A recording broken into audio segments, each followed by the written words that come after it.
Hello!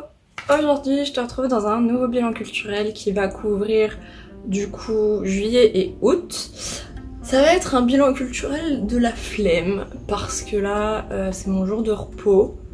On en reparlera dans une autre vidéo update, mais c'est mon jour de repos et je suis juste genre fatiguée et envie de chiller toute ma journée, mais j'ai aussi envie de faire une vidéo.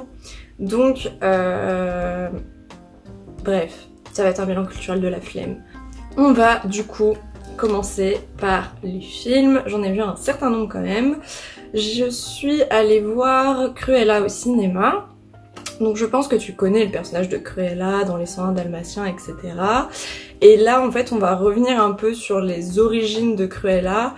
Et voilà, globalement c'est ça. Et du coup, voilà, Cruella c'est une enfant qui va perdre ses parents très jeunes.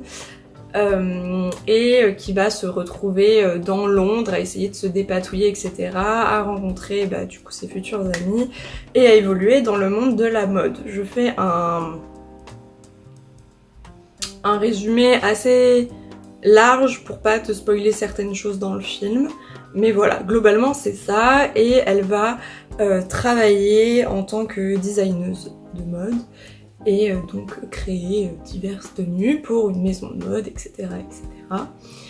Alors, moi personnellement j'ai passé un très bon temps devant ce film, c'était très sympatoche. Moi la bande son forcément c'était des sons plutôt rock, etc. Ça me convient parfaitement. Au niveau des costumes, je les ai trouvés magnifiques, donc ça c'est super top. En soi c'est vraiment, en soi c'est un bon film, très divertissant.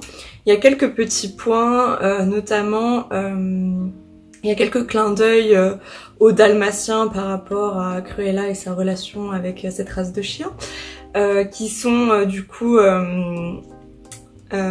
digitalisé, comment on dit, oui c'est ça, digitalisé, et tu le sens un peu parfois que c'est pas des vrais chiens et ça fait un effet un peu bizarre. Et aussi au niveau de des connaissances en histoire de la mode, parfois il y a Cruella un moment qui va dire ah oui c'est une robe de tel créateur du défilé de telle année, mais en fait dans la réalité c'est pas du tout ça. Donc voilà, il y a quelques petites choses comme ça, mais bon, si tu t'y connais pas en mode, tu vas pas avoir la référence. Moi, je l'avais pas forcément, mais je m'étais renseignée dessus parce que j'étais pas tellement sûre de ce qu'elle était en train d'avancer dans le film et que je suis un peu une psychopathe, donc voilà. Et du coup, je te conseille de regarder en parallèle la vidéo de Olamode, je ne sais plus son nom de chaîne, mais c'est quelque chose comme ça, si tu parles anglais du coup, qui du coup décrypte les références à la mode dans le film et parle aussi des costumes. Il me semble, ça fait très longtemps que j'ai vu cette vidéo, mais je te la conseille parce qu'il explique hyper bien si tu comprends l'anglais. Je ne sais pas s'il y a des sous-titres français sur sa chaîne, mais voilà. Donc moi je te conseille ce film, il était quand même très sympa. J'ai vu aussi le dernier Tarantino, Once Upon a Time, que j'ai bien aimé. Enfin j'ai passé, enfin ça m'a diverti on va dire. Les références à, par exemple à la secte de Manson, etc. je les avais, donc j'ai bien aimé en soi. Et globalement ça parle de quoi? Parce que si je te dis pas de quoi ça parle, c'est l'histoire du coup d'un acteur qui a l'habitude de tourner dans des westerns, etc. Qui est un acteur vieillissant, qui n'a plus la cote qu'il avait quand il était plus jeune, et qui est du coup un petit peu déprimé par ça, etc. Et tu vas suivre aussi, enfin en gros tu suis lui, et c'est son garde du corps. Je ne sais plus si c'est son garde... Non, c'est son cascadeur. Tu vas suivre son cascadeur avec qui en fait ils sont devenus très amis.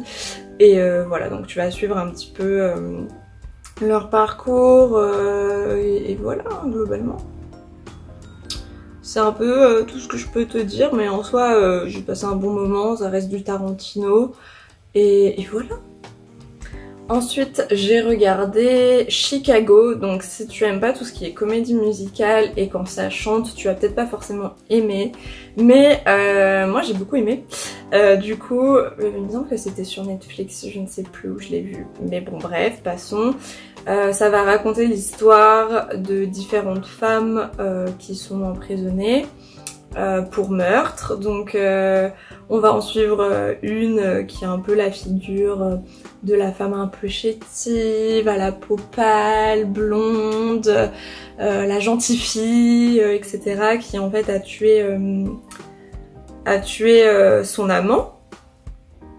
Est-ce que c'était ça? Oui, elle a tué son amant et du coup elle se retrouve en prison et puis à côté, et son rêve c'était de devenir actrice justement, et dans cette même prison, il va y avoir une actrice qui va être emprisonnée parce qu'elle a tué son, je sais plus si c'est son mari ou juste son petit ami parce qu'il l'avait trompé avec sa sœur.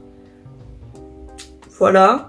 Qui se retrouve elle aussi emprisonnée. Donc elle, c'est l'opposé du coup de l'autre personnage. Elle est brune, elle a un fort caractère, elle sait s'imposer, etc. Et en fait, elles vont un petit peu être en concurrence sur qui va faire le plus parler d'elle dans la presse, etc. pour justement attirer la pitié de l'opinion publique, etc. pour éviter la peine de mort. Voilà. Et c'est très sympa, mais ça parle de d'autres sujets que ceux-là, que je te laisserai découvrir. Et j'ai trouvé ça très sympathique. Mais évidemment, si t'aimes pas quand dans un film ça chante, tu vas pas trop kiffer. Mais voilà. Et à la base, oui, c'est une comédie musicale qui a été adaptée là en film, si j'ai bien tout compris. Ensuite, j'ai revu Le Loup de Wall Street, qui est donc l'histoire d'un personnage qui va se retrouver en bourse et à être un trader ultra riche et ultra fort, etc., etc. Et du coup tu vas suivre son début de carrière, son ascension et puis évidemment sa chute, comme d'habitude dans ce genre de film. J'ai trouvé que c'était un film bien. Personnellement, je sais qu'il y a beaucoup de monde qui adore ce film, qui voue un culte à ce film. Pour moi, il y a eu quelques petits moments de longueur où j'avais un peu envie de passer, mais ça reste un bon film. Donc je peux te le conseiller, mais il y a quelques petites longueurs qui... bon, voilà. Ensuite, j'ai regardé A Star is Born, que je n'avais jamais vu, donc avec Bradley Cooper et Lady Gaga, qui va raconter la rencontre de deux personnes. Un homme qui est un chanteur qui est déjà très connu, mais qui a quelques problèmes liés notamment à l'alcool. Enfin, au début, genre, c'est pas si présent que ça. Ça va s'empirer au fur et à mesure. Et il va rencontrer une jeune femme qui essaye de faire au mieux dans sa vie, qui essaye de joindre les deux bouts, mais aussi d'essayer de parvenir à pouvoir chanter, etc.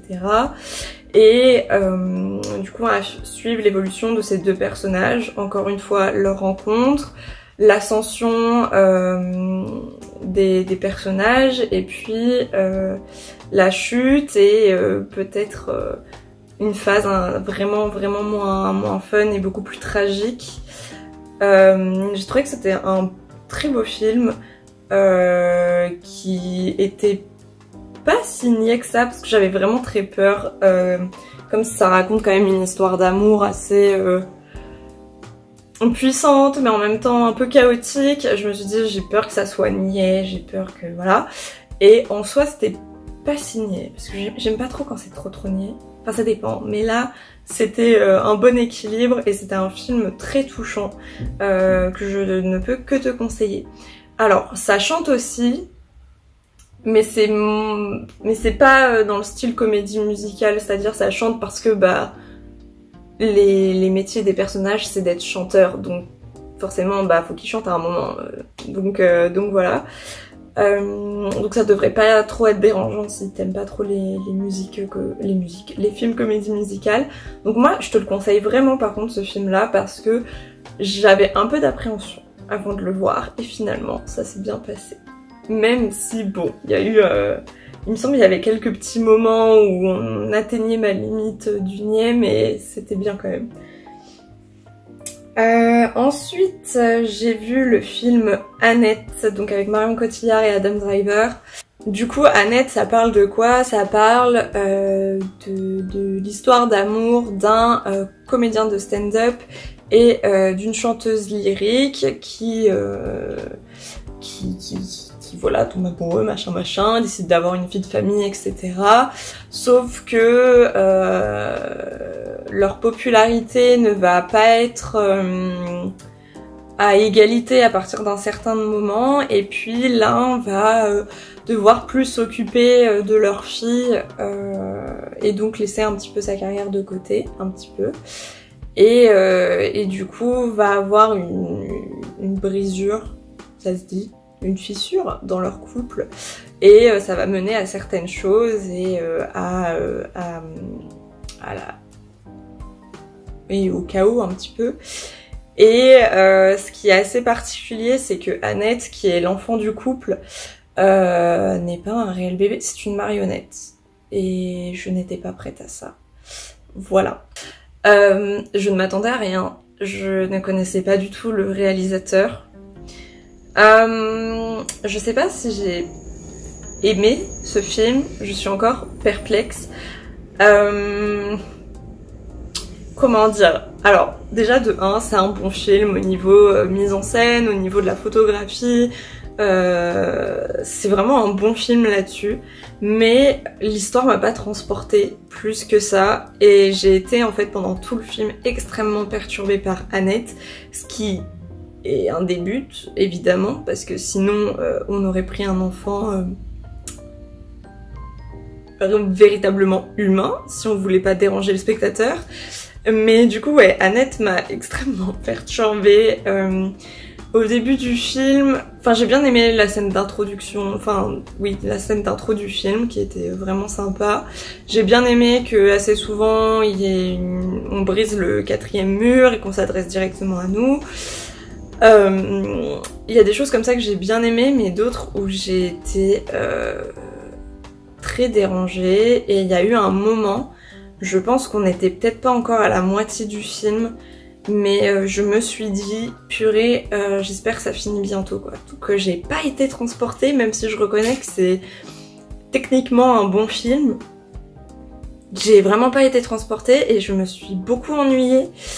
Et je voulais juste que ça se finisse à un moment, donc j'en suis désolée pour l'équipe, mais j'ai pas pu. Vraiment, j'en pouvais plus au bout d'un moment. Ma mère a adoré, mais alors moi, ça m'a pas touchée, quoi. Donc je sais pas si je te le conseille ou pas. Je pense que ça peut plaire à certaines personnes, mais à d'autres comme moi, je pense que je suis passée à côté, quoi. Donc voilà.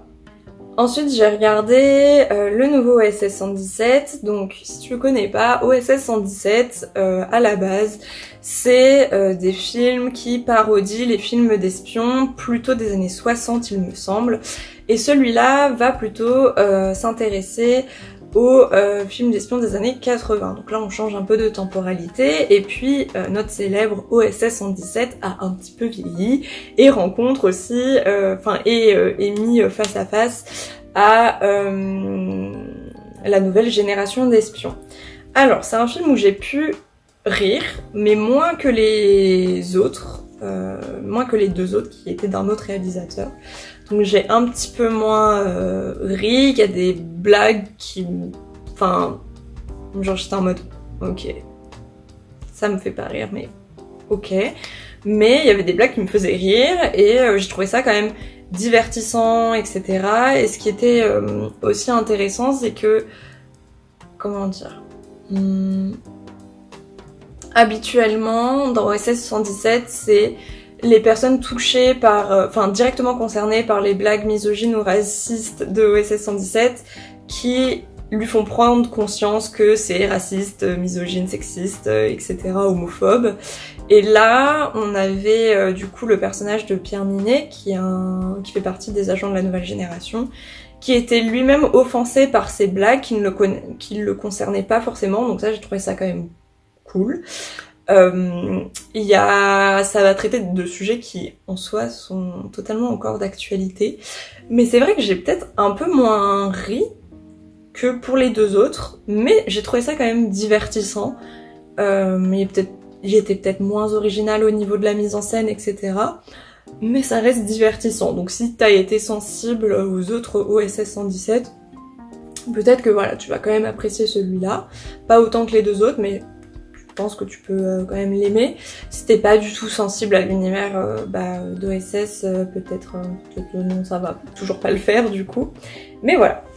Alors, ensuite, on va passer au documentaire avant de passer aux séries. Donc pour les documentaires, j'ai regardé celui sur Naomi Osaka, qui est donc une tenniswoman et la première tenniswoman asiatique à être arrivée au niveau où elle est, donc c'est-à-dire au niveau mondial, et à intégrer certaines compétitions mondiales. Donc j'ai trouvé que c'était un documentaire intéressant pour comprendre la pression que cette athlète pouvait avoir et la pression que pouvaient mettre les médias, les réseaux sociaux par rapport à sa carrière, etc., etc. Donc moi je te le conseille, c'est vraiment intéressant de voir ce genre de parcours, donc voilà. Ensuite j'ai vu le documentaire Arte sur la Belle Époque, qu'est-ce que c'était de vivre à la Belle Époque, que j'ai bien aimé parce que il retrace bien la vie à l'époque, étant donné que c'est ma période de spécialité, je connais. Donc j'étais contente de voir ça, de voir des images d'archives, de voir des petits films, ce genre de choses. C'est principalement basé sur les photographies d'une collection dont je ne me souviens plus du nom, qui photographiait notamment des commerçants devant leur échoppe. Donc voilà. Il y a juste quelques petits points où, quand ils ont parlé de l'automobile, il y a certains points, si je me souviens bien, où j'étais pas totalement d'accord, il y aurait des choses à nuancer. Donc ce qu'ils disent dans le documentaire sur l'automobile, je pense qu'il faut aller plus loin, faut pas prendre ça au pied de la lettre parce que faut vraiment le nuancer quoi, parce que ce qu'ils vont dire c'est pas totalement vrai quoi. Donc je préférais te prévenir là-dessus. Mais ça reste sympa de se plonger dans cette époque. Voilà. Ensuite, niveau série, en ce moment, c'est une catastrophe. C'est-à-dire que je suis retombée dans Grey's Anatomy. J'ai recommencé depuis le début Grey's Anatomy, donc si tu ne connais pas, c'est une série médicale qui va suivre un groupe d'internes qui vont évoluer du coup au fil de la série. Donc on se concentre vraiment sur les médecins et pas sur les patients ou des cas, je sais pas, des cas diagnostiqués comme dans Dr House. C'est vraiment centré sur les médecins, leur vie personnelle et leur vie évidemment principalement à l'hôpital. Donc moi c'est une série que je regardais quand j'étais au collège, c'est pour te dire, que j'ai toujours beaucoup aimé. Bref. Donc si t'aimes les émissions, les séries médicales, franchement je te conseille. Après forcément ça portraite pas à 100% la réalité, hein, parce que bon, il y a certaines situations où bah tu dis bah non ça se passerait jamais dans la vraie vie en fait. Donc voilà. Qu'est-ce que j'avais d'autre à dire? Ah oui, par contre si t'aimes pas tout ce qui est sang, tout ce qui est ouverture de corps, tout ce qui est sanglant machin, bah effectivement c'est peut-être pas une série pour toi parce que parfois on voit les interventions donc et les opérations. Donc voilà. Ensuite j'ai regardé l'émission Glow Up qui est du coup un concours de make-up artiste. J'en parle à chaque fois qu'il y a une nouvelle saison qui sort. Donc encore une fois j'ai été très satisfaite par cette saison, je suis très contente parce que ma personne préférée a gagné l'émission. Voilà, je n'en dirai pas plus pour te laisser le suspense de qui a gagné le concours. Je te conseille si le maquillage ça t'intéresse, mais même si le maquillage ne t'intéresse pas, je trouve ça vraiment intéressant parce que il va avoir diverses épreuves, donc c'est pas forcément que de la mise en beauté ou ce genre de choses, ça peut être un peu les effets spéciaux, ça peut être des choses artistiques, créatives, même si la mise en beauté peut être tout à fait créative et artistique, mais voilà. je trouve ça toujours bien, donc je te conseille. Ensuite, alors, au niveau des visites culturelles, il y avait certaines choses que j'avais oublié de te parler la dernière fois. Donc j'étais allée voir la Samaritaine qui a réouvert il y a quelques mois maintenant, qui a été fermée pendant des années et des années. Moi personnellement je suis allée la voir, pas parce que j'étais intéressée par le shopping et les vêtements de luxe et je ne sais quoi d'autre, mais parce que c'est un bâtiment art nouveau et que du coup les fresques etc, les garde-corps, les rampes d'escalier sont art nouveau, et comme j'ai travaillé sur un artiste art nouveau et que j'aime l'art nouveau, voilà, j'avais envie d'aller voir ça. Donc en soi ça prend, voilà, tu te prends 2 minutes dans une après-midi pour aller voir si t'as envie d'aller voir, mais voilà, il n'y a pas plus de ça, pas plus que ça. Après c'est surtout des boutiques, je sais pas si ça peut t'intéresser, je sais pas si t'as le budget aussi, mais voilà, c'était juste un petit point à aborder. Ensuite, pour la nuit des musées, je l'ai faite au Petit Palais, parce que, fun fact, qui est une honte pour un étudiant en histoire de l'art, mais... je n'étais jamais allée au Petit Palais, enfin, je n'avais jamais visité les collections du Petit Palais, j'ai fait des expos, etc. Mais j'ai jamais pris le temps de faire les collections, alors que c'est ma période, enfin, vraiment... C'est un peu la honte, mais du coup c'était l'occasion et j'ai pu faire ça. Et ce qui est cool, bah, c'est que la nuit des musées, bah, tu vas en soirée, etc. Et du coup moi j'aime bien faire les musées en soirée, la nuit, etc. Je trouve qu'il y a une autre atmosphère que je trouve très sympa, très relaxante, etc. Donc je te conseille d'y faire un petit tour. Et puis j'étais surtout partie voir l'exposition édition limitée, qui va se concentrer sur un éditeur en particulier, et c'est une honte parce que je ne m'en souviens déjà plus, par Ambroise Vollard, qui est une figure quand même assez importante dans l'histoire de l'art. Peut-être j'en reparlerai sur la chaîne si j'ai l'occasion. Mais pourquoi c'est intéressant de faire une exposition sur ces livres-là, qui ont été édités par lui? Parce que c'était des ouvrages qui rentraient pas en accord avec les règles des bibliophiles. C'est-à-dire que les bibliophiles, ils avaient, comment dire, un certain carnet des charges, on va dire, pour ce qui va être de la publication d'un livre illustré, où par exemple on va choisir une certaine police, l'illustration à sa place là où elle doit être, etc., etc. Donc du coup c'est intéressant de voir ces ouvrages-là qui rentrent pas tellement en fait dans ces codes-là. Donc ça c'était intéressant. Et puis tu vas retrouver en fait des illustrateurs qui sont très connus si tu t'intéresses à l'illustration, du Chagall, du Bonnard, du Redon, et qui sont en fait aussi des artistes peintres par exemple, et pas seulement illustrateurs. Il y a Monk aussi, ou Munch, comme tu veux, Monk. Je crois que c'est Monk qu'on dit dans sa langue originale. Il y a aussi du Vuillard que je trouve... Enfin, je trouve que ces illustrations sont vraiment superbes. Mais ça, c'est aussi à cause de mon directeur de mémoire qui m'a, par ses cours, un peu passé sa passion pour Vuillard, qui, je trouve, fait des intérieurs trop beaux. Genre, en illustration, là, avec ses petites couleurs et tout, franchement, c'est superbe. Et oui, du coup, je les avais mis dans ma story Instagram. Parce que généralement, quand je fais des expos, je mets en story l'expo que j'ai pu faire, etc. Parfois j'en fais un TikTok si j'ai la foi. Mais c'est vrai que généralement quand je vais en expo, je les mets en story, parce que c'est vrai que généralement mes bilans culturels peuvent sortir à des moments où les expos sont finis. Donc comme ça te permet de pouvoir déjà avoir un premier aperçu si t'as envie de faire les expos que j'ai pu visiter. Ça te permet d'avoir un aperçu avant qu'elle ne ferme, si tu attends mes vidéos pour avoir des conseils expo. Donc voilà. Ensuite, je suis allée au château de Compiègne. Donc le château de Compiègne, c'est lié à Napoléon, entre autres, et à d'autres personnalités mais j'ai déjà oublié, ça fait un moment. Et en fait j'y étais allée surtout pour le musée de l'automobile et du tourisme qui se trouve en fait au sein du château. Le château est sympathique à faire, le jardin est très sympathique à faire aussi. Il y a des intérieurs de toutes les couleurs, ça j'ai trouvé ça très drôle, mais bon bref. Donc c'est assez joli à faire, etc. Mais par contre, pour ce qui est du musée de l'automobile et du tourisme, j'ai été très déçue.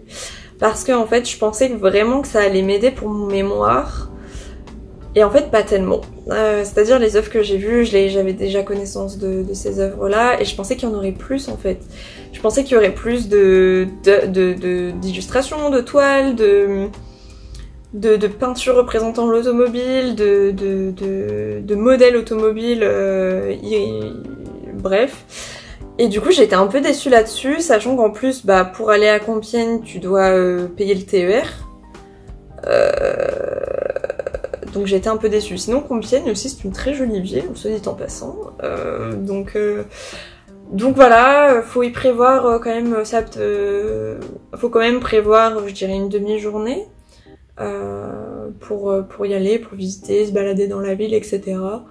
Ça reste une bonne adresse, mais c'est vrai que voilà, le musée de l'automobile et du tourisme, j'étais un petit peu déçue. Je sais qu'ils ont beaucoup de choses en réserve et qu'ils n'ont pas forcément la place de tout montrer. Et que ce qui est intéressant surtout pour ce musée-là, c'est d'aller voir leur exposition où là, ils peuvent faire sortir beaucoup plus de choses. Ensuite, je suis allée quelques semaines à Toulouse, garder le chat de mon frère et accessoirement finir mon mémoire. Du coup, j'y suis allée avec mon copain qui n'était jamais allé à Toulouse, donc j'en ai profité pour lui faire visiter les abattoirs. Donc la plupart des expos étaient déjà présentes quand j'y suis allée la dernière fois, donc je te mettrai le bilan culturel où j'en parle, parce que je vais pas répéter ce que j'ai dit il y a quelques mois, il y a pas si longtemps que ça je crois. Mais il y avait une nouvelle expo parce que l'étage a réouvert. C'était une exposition, je n'ai plus le nom de cette revue, mais sur une revue africaine, je ne sais plus de quel pays, mais une revue de photographie du coup. Il mettait en scène le quotidien dans ce pays, je sais plus si ça regroupait plusieurs pays ou un seul, et je ne me souviens plus si c'est un seul pays, je ne me souviens plus duquel, j'en suis désolée, ça commence à dater. Donc voilà, les photographies étaient genre vraiment super belles, c'était assez intéressant, mais comment dire, j'aurais aimé en savoir un peu plus sur cette revue, quels étaient les buts de la revue par exemple, parce que c'est vrai que j'ai pas forcément très bien compris cet aspect là. Ce qui était cool aussi, c'est que pendant l'exposition t'as une bande sonore qui passe, qui est en fait les musiques qui étaient dans les CD offerts avec cette revue. Donc je trouvais ça vraiment sympathique parce qu'en gros le lecteur de l'époque pouvait écouter cette petite musique, enfin écouter le CD fourni par la revue et lire et regarder les photographies de la revue. Donc je trouvais que cette mise en abîme elle était quand même assez sympathique. Et du coup voilà, c'était quand même intéressant, les photographies vraiment magnifiques et en plus tu vois bien le style de chaque photographe. Mais c'est vrai que j'aurais peut-être aimé un peu plus de clarté. Après c'est peut-être moi qui ai été fatiguée et qui ai mal lu des trucs ou mal compris, mais voilà. Ensuite, je suis allée voir le Capitole de Toulouse, qui est en fait l'hôtel de ville, qui est vraiment un bâtiment historique et un bâtiment magnifique avec de grandes fresques sur ses murs, des œuvres magnifiques. Enfin, vraiment, c'était extrêmement beau. Donc, c'est gratuit, il suffit juste d'y aller, de te présenter, enfin, de faire fouiller ton sac, voilà, et hop, tu visites. Et ça prend pas beaucoup de temps non plus, donc si t'es de passage, voilà. Et moi j'ai retenu les fresques, elles étaient vraiment très très belles, donc voilà. Et enfin, je suis allée faire la cité de l'espace à Toulouse, voilà. Alors faut y prévoir sa journée, et il peut avoir du monde, donc je te conseillerais plutôt d'y aller en semaine. Les tarifs sont assez chers, mais parce que bah... Les tarifs sont assez chers, mais parce que t'en as pour toute la journée en fait, voilà. T'as un cinéma IMAX qui te présente un film sur les météorites. Ah, j'arrive jamais à prononcer ce mot. ce genre de choses. Il y a un planétarium que j'ai un peu moins aimé, je pensais qu'il serait un peu plus stylé, mais ouais. Et puis la présentation était un petit peu basique, donc voilà, mais c'est bien pour si t'as des petits frères, des petites sœurs, des enfants, des cousins, des petits cousins, des petites cousines, bref, voilà. C'est accessible pour les enfants, du coup, oui, il y a beaucoup d'enfants, il y avait beaucoup d'enfants quand j'y étais. Il y a des activités qui vont être plutôt destinées aux enfants, etc. Donc c'est assez tout public, ce qui est assez cool si tu cherches à faire des trucs avec tes petits frères, tes petites sœurs, cousins, cousines, machin, bidule, enfants, voilà. Donc c'est sympa, mais ça n'empêche pas que ça soit aussi intéressant pour les adultes. Donc forcément c'est un musée de sciences, c'est un musée scientifique, donc ils vont te parler forcément de l'espace, mais pas que, des nouvelles technologies des nouvelles technologies, des phénomènes météorologiques, l'écologie, l'environnement, tout ça, donc c'est assez intéressant. T'as des répliques, t'as des répliques de vaisseaux spatials, de fusées, il y a la fusée Ariane notamment, ce genre de choses.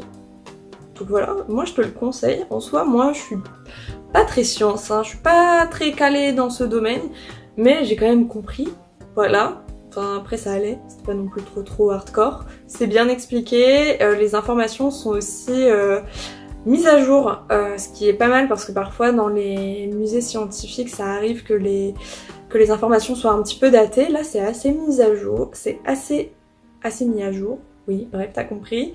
Et ce qui est aussi bien c'est que ça ne se, pour ce qui va être de l'espace, ça ne se focus pas que sur les États-Unis et la France. Ça va regarder forcément du côté de la Russie, de la Chine, donc c'était assez intéressant. Donc en soi moi je te le conseillerais, c'est pas trop difficile d'accès non plus. Depuis Toulouse tu prends un métro et après un petit bus et t'arrives à la cité, c'est vraiment pas difficile d'accès si t'as pas de voiture. Et du coup voilà. Donc ça je te le conseille aussi, et je crois que c'est tout pour ce bilan culturel. J'ai pas de lecture particulière parce que comme j'ai dû finir mon mémoire, c'est un peu les mêmes livres que j'avais déjà abordés, et après c'est des morceaux d'articles qui sont un peu pointus, qui sont pas forcément très intéressants si tu t'intéresses pas au sujet. Et du coup voilà, donc je pense que ça sera tout pour ce bilan culturel de l'été. Donc moi je te retrouve dans une prochaine vidéo. Salut!